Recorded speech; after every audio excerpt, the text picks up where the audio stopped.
friends, in our time together today, we're going to talk about some resources that will help us keep time as we're playing at a steady pace. Some of the folks in our community and I have been talking about this, and I've had a few of you request that we do just a video about resources that will help us play at a steady pace. You know, a lot of times we think it's just a beginner who has trouble playing at a steady pace, and that's not really true. I was talking to my brother-in-law a couple nights ago, and they were in town. He's been playing multiple instruments for decades, and I asked him, I said, do you use a metronome or some other timekeeping resource, or do you just not need that anymore? And his reply, oh, I need that, because if I'm playing a tune I really enjoy and I get to the chorus, I start going to the races and I have to slow myself down. So my first point about learning to play at pace with tunes is don't stress too much. Sure, this is something important to learn. It's more important to learn if not being able to play at a steady pace frustrates you, or if you're playing with other people.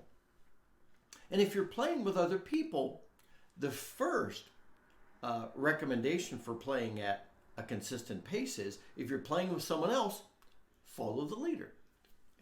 It's that simple. So we're going to go through a number of resources available to us to play at a set pace. And we're going to talk about a metronome at the end, which is a great tool. So play with other folks. Play at their pace, which also means not just in person. Find a video of somebody playing, like me on YouTube, or just there are so many people playing tunes on YouTube, which is great. And what YouTube permits you to change the pace at which someone is playing. So you find somebody playing a tune and it's like, that's crazy too fast. Well, that's okay. You could slow them down. Select that little gear that you see on the screen, and then there's playback speed, and make it slower. But the increments are pretty far apart. But that's helpful. Another resource available to us is go to websites like The Session. And when you see the music for a tune, just below it on the left, there is a button that lets you play like a MIDI file or something, which is basic, but it's a very consistent pace. And the Session website and other websites permit you to drag a little thing to increase or decrease the speed at which that's playing back. And then you could play along with that. That's my favorite thing, because it gives you that steady pace and something to play with. And that gets it more into your fingers, your body, and your brain and ears, because you're playing with somebody. You're playing with an electronic device, and that's fine. My favorite is tapping my foot. But I've done that since I was 7 years old. I'm not 7 anymore. I've been doing that a long time. But even then, I'll find myself getting carried away sometimes. So, anyway, those are some good resources for us. Now let's chat about a metronome. A metronome is a tool that simply plays the beats. I'll tell you a couple of resources in a minute, but I've got one set up. So this is 90 beats per minute.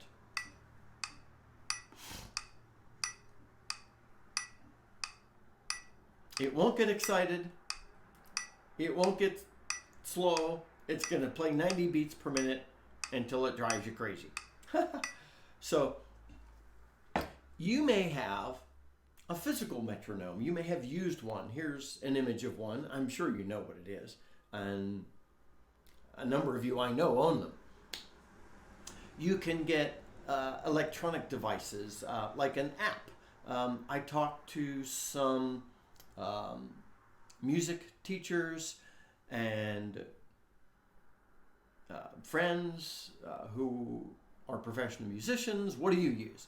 And the consistent reply was, we like Pro Metronome Tempo Beats. here's the name and an image from the Apple Store.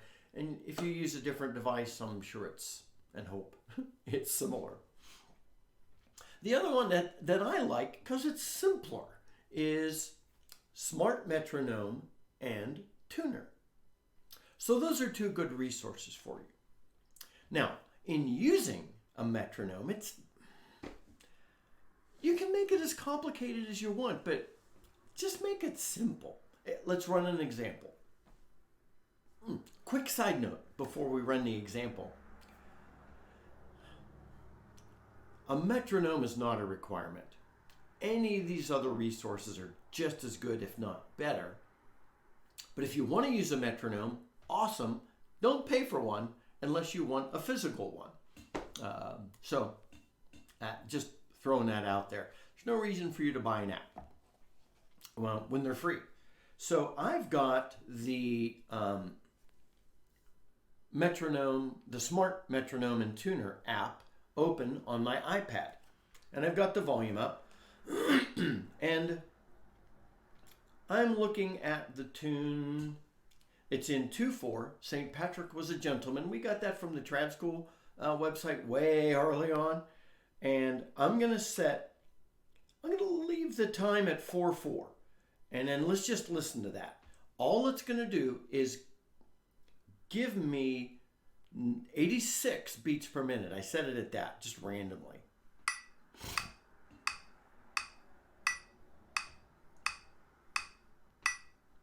Okay, what the 4/4 timing is dictating is where that emphasis falls on that first beat. Now, if I change it to 2/4,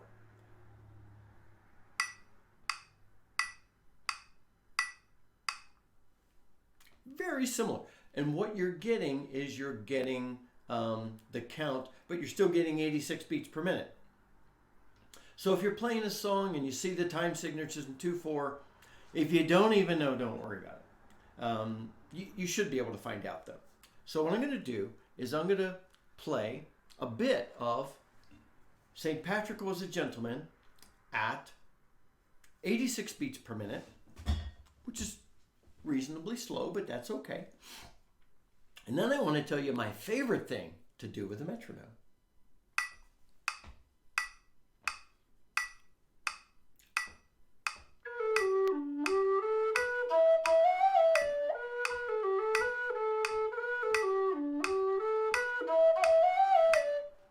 Okay, so here's my recommendation. Open the app, start it, get a feel for that. Could I play it at that pace? And turn the pace up to a place where you could play it. And then play through the whole tune, following the metronome at that consistent pace. Because tunes like St. Patrick Was a Gentleman, we want to learn to play it really fast. So what you do, and we've had this kind of recommendation before, start it off at a pace you could play it, and then increase the pace just a little. The beauty of the metronome is I could do this, I could increase it or decrease it by 1 beat a minute or more.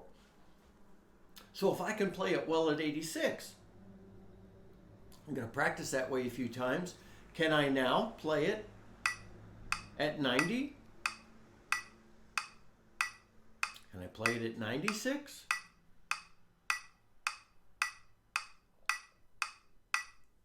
Can I play it at 115?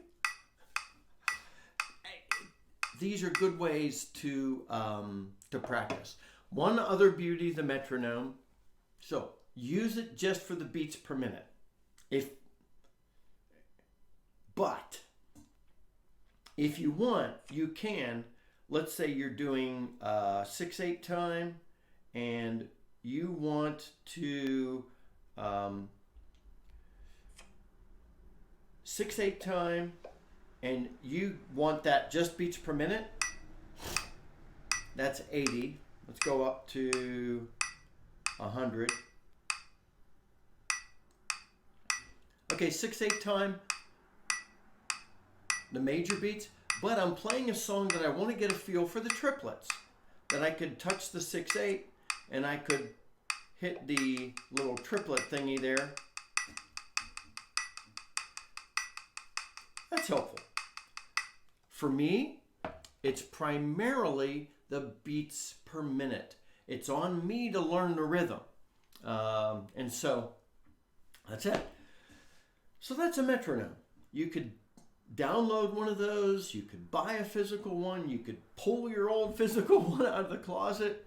You could go to YouTube and slow somebody down or speed them up. You could go to the session website, alter the playback speed. So many resources to help us play at a consistent pace. It's part of our learning. It's part of our growing. I hope all those recommendations help you out, my friends. Until next time, this is Scott Shade. Happy low D whistling.